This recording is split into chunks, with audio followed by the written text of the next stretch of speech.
오늘은 교토 여행을 떠납니다. 첫 번째 여행지는 녹차의 고장 우지입니다.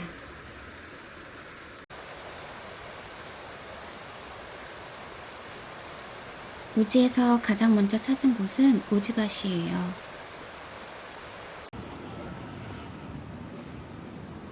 오지바시에 목조난간과 늘어진 버드나무가 우러져 운치가 있었어요.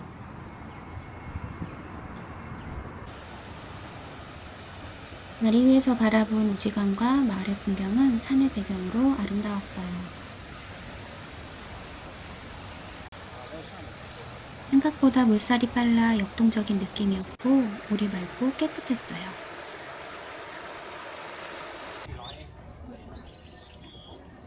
묘도인을 가려고 했지만 매표소부터 사람들이 너무 많아 입장하지 않고 묘도인 주변을 둘러보며 초록빛 풍경을 감상했어요. 조금 더 걸어가니 왼편으로는 우지강이, 오른편으로는 건물들이 이어져 있었어요.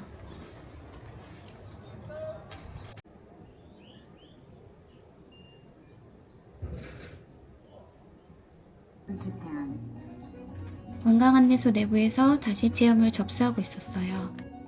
온라인 예약이 가능하지만 빈자리가 있으면 현장 접수도 가능했는데 다행히 자리가 남아 체험을 신청했어요. 입장 시간이 되어 안내에 따라 다실로 이동했고 일본어와 영어로 진행됐어요. 전통 방식 그대로 차를 준비하였고 차를 마시는 예절과 순서를 배웠어요. 녹차와 다가는 허락을 받고 촬영했고 체험 후에는 기념사진도 남겼어요. 모두 체험을 마친 뒤 더 안쪽으로 걸어가니 붉은 난간의 다리와 건너편에 붉은 도리가 보여 다리를 건너가 보았어요. 다리 끝에 다다르자 도리 뒤의 길을 따라 우지신사로 향했어요.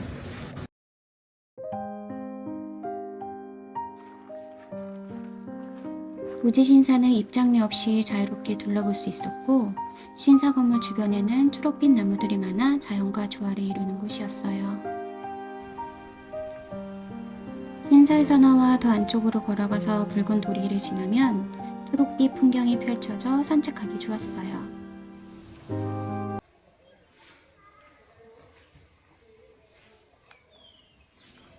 우지 신사에서 조금 더 걸어가면 겐지 모노가타리 뮤지엄이 나와요. 우지를 배경으로 한 겐지 이야기와 헤이안 시대 문화를 볼 수 있는 박물관이에요. 흙놀이 너머로 흐르는 물과 초록빛 정원이 어우러져 미술관에 온 것 같았어요.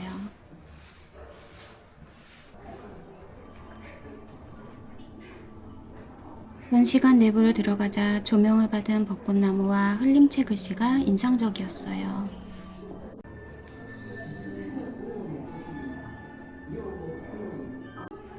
전시 규모는 크지 않았지만 겐지 이야기와 당시 귀족들의 생활과 문화를 조금이나마 이해할 수 있었어요.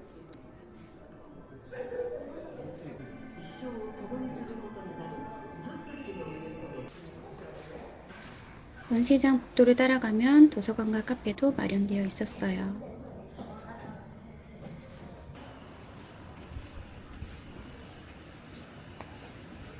우지 관광 후 늦은 점심을 먹으러 생선구이 전문점 이로리 베니아를 방문했어요. 생선구이 외에도 오차즈케 정찬, 연어 덮밥, 닭고기 요리 등 다양한 메뉴가 있었어요. 매장 안으로 들어가니 이로리에서 생선을 굽는 모습을 볼 수 있었어요. 고등어와 이면수 중 고민하다가 숯불 방건조 고등어 정식을 주문했어요. 노릇하게 구운 고등어는 살이 두툼하고 쫄깃했으며 간도 적당했어요. 마지막에는 육수를 부어 오차즈케로 마무리했는데 담백하고 맛있었어요. 이로리에서 생선을 굽는 모습과 음식의 맛까지 눈과 입이 모두 즐거운 곳이었어요.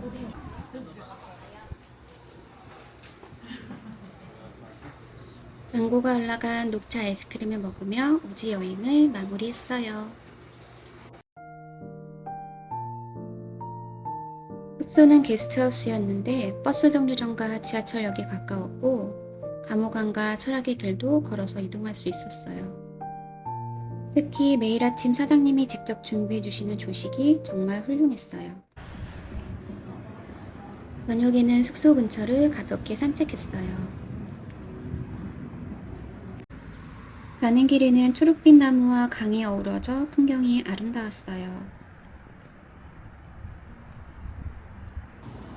가까이 다가갈수록 해이안 신궁의 거대한 도리가 더욱 웅장하게 느껴졌어요. 바로 옆 교세라 미술관은 조명이 켜지자 건물이 더욱 돋보였어요.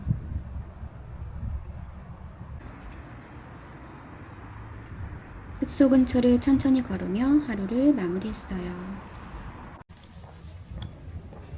다음 날은 철학의 길을 따라 주변 사찰을 둘러보는 일정이에요. 숙소에서 버스로 금방 갈 수 있었지만 철학의 길을 처음부터 걸어보고 싶어 교토의 아침거리를 산책하듯 걸었어요.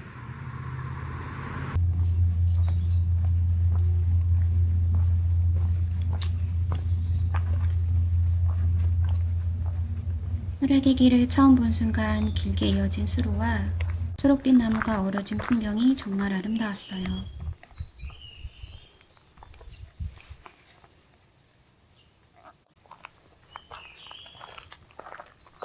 맑은 수로에는 잉어와 작은 물고기들이 헤엄치고 있었어요. 철학의 길을 충분히 둘러본 뒤 다음 목적지인 지쇼지로 향했어요.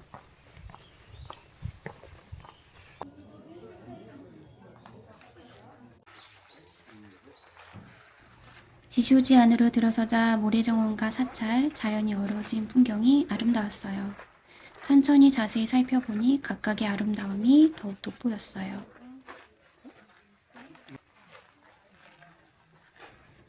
목조 건물도 주변 자연과 잘 어우러져 절제된 아름다움이 느껴졌어요.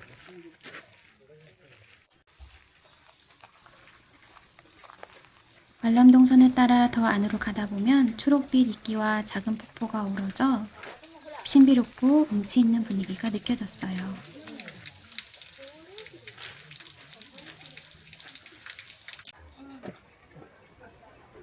계단을 따라 올라가면 지쇼지와 주변 마을이 한눈에 내려다 보였어요. 전통 건물과 파란 하늘, 초록빛 풍경이 어우러져 시원한 풍경을 감상할 수 있었어요.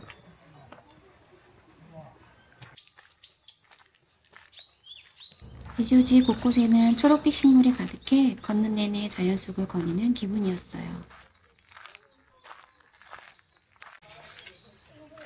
관람동선 마지막에서 바라본 지쇼지는 처음과는 또 다른 매력이 느껴졌어요. 지쇼지를 둘러본 뒤 도보 6분 거리에 있는 호네닌으로 향했어요.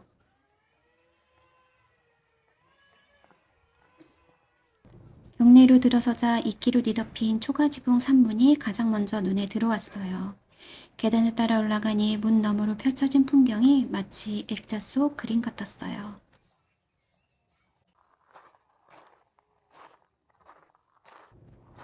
산문 너머 길을 따라 걷다 보니 초록빛 나뭇잎이 햇살을 받아 반짝이는 모습에 걷는 것만으로도 마음이 편안해지는 곳이었어요. 다시 돌아와 경내를 둘러보니 자연과 어우러진 차분한 분위기가 매력적이었어요.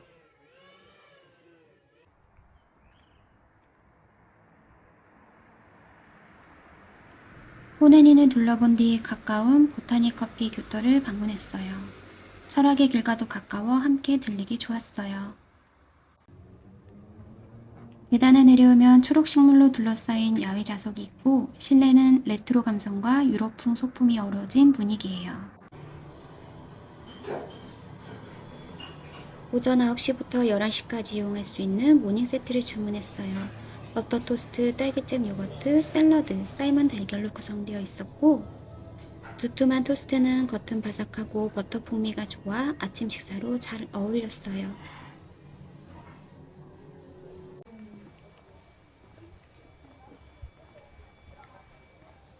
가을 단풍 명소로 유명하지만 봄철의 초록빛 단풍도 무척 아름다운 곳이었어요.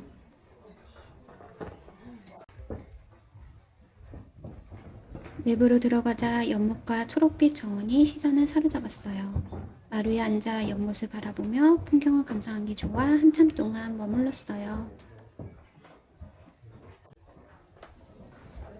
목재마루가 길게 이어진 길을 걷는 풍경이 이 사찰만의 특별한 매력이었어요. 목재 지붕과 문은 정교한 장식과 구조가 돋보여 전통 목조 건축의 아름다움을 느낄 수 있었어요.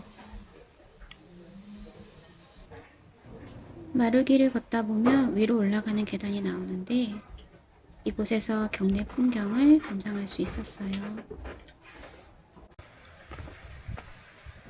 내부를 둘러본 뒤 나오는 길에는 붉은 단풍잎도 보여 아름다웠어요. 넓은 연못과 단풍잎, 석초다리가 우러져 일본 정원의 아름다움이 느껴졌어요. 마지막으로 물길과 이끼 정원을 둘러보며 젤린지의 아름다움을 마음에 담았어요.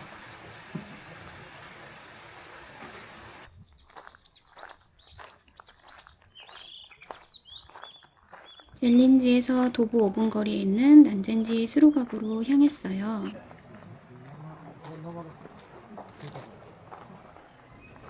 난젠지 수로각을 마주하니 그 규모와 아름다움에 감탄이 나왔어요. 마치 한쪽은 많은 사람들이 사진을 남기는 인기 포토스팟이었어요.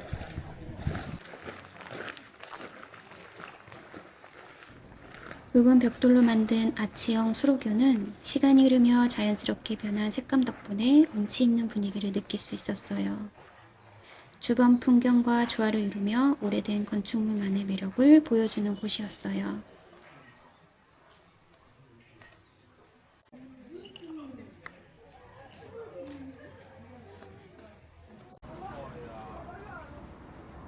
사찰 관람을 마친 뒤 교토의 향토 음식인 니신소바를 먹으러 왔어요. 식사와 오미야게를 함께 판매하고 있어요. 국물과 청어는 짠맛보다 은은한 단맛이 느껴졌어요. 비주얼과 맛은 낯설었지만 교토에 오면 한 번쯤 경험해 볼 만한 음식이었어요.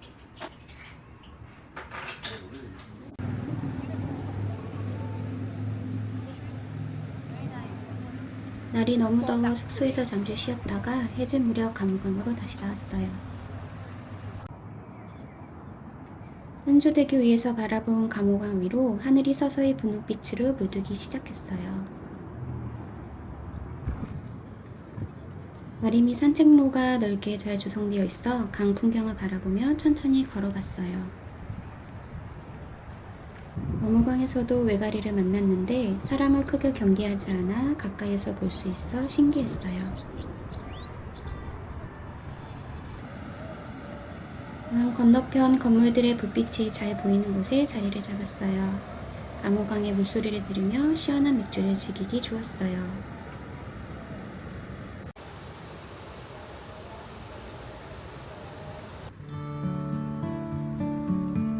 건물과 다리의 조명이 하나둘 켜지고 물 위에 비친 불빛이 어우러져 아름다운 야경을 만들었어요.